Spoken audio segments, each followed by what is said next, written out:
Hey, I'm Brent Richard, and here are some of my favorite sound design tips. The key here is saturation. Besides increasing the perceived loudness, it also adds harmonics which fill in the frequency spectrum. Use a spectrum analyzer like Span to see where you might have holes in the mix.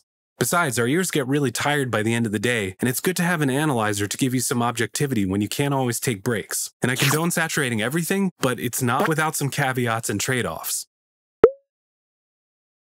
This is a double-edged sword. Smashing your transients down is a good way to get everything to sound like one cohesive thing, but it can also take all the punch and dynamics out of it. It's all about balance, and it's a matter of taste. I like to level match so I can hear the exact point where I start to get diminishing returns, and I've traded too much transient detail for body and sustain. It's good practice to exaggerate transients as you push them into clipping, or even to artificially shape the volume envelope after smashing the sound up. It sounds a bit backwards because why crush the dynamics just to bring them back? And for me, the answer is that clipping gets you a nice, full, steady signal that's beefy and predictable. Being able to then take that and shape it exactly how I want is a plus. Something to be aware of when you add all those upper harmonics is harshness. I'm not going to give you an Instagram producer cheat sheet and say always cut and tame around 1 to 4K, but kinda. There's something called equal loudness contours, or the Fletcher-Munson curve. And to oversimplify it, it says our ears are way more sensitive to those mid and upper mid frequencies. Low and very high frequencies have to be a lot louder to sound equal in level to the mids. This is why we love a good smiley disco EQ curve. Let's talk about perceived loudness real quick. These two sounds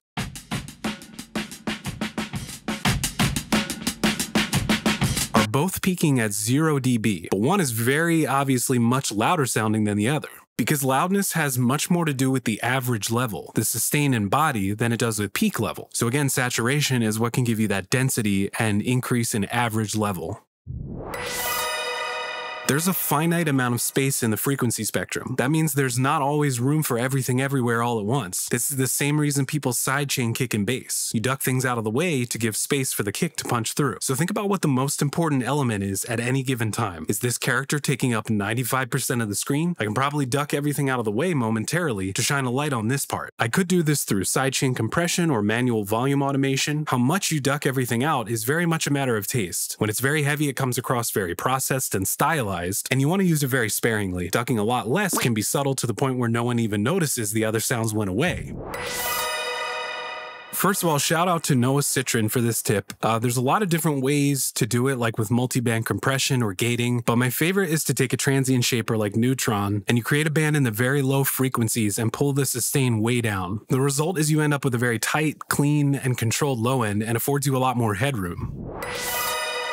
Never neglect simple volume automation. Does your ambience need to be heard at full volume at the exact same time that this explosion is happening? It's probably getting buried and doing nothing but wasting voltage, so pull it down at key moments. You'll be surprised when your ear can't even tell that it dropped out for a split second. Ethereal reverb lingering forever? Pull it back to make space and clarity for the next important moment.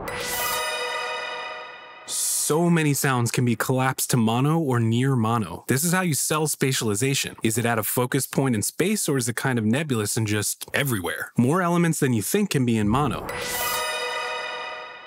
You can actually cut so much information from your reverbs and be left with that sense of space while retaining clarity. I think most people say the Abbey Road trick has you cut all the way up to 600 Hertz and all the way down to 10 kilohertz. It sounds really extreme, but it works. Besides that, adding a pre-delay to the reverb can help give separation and clarity to the original signal.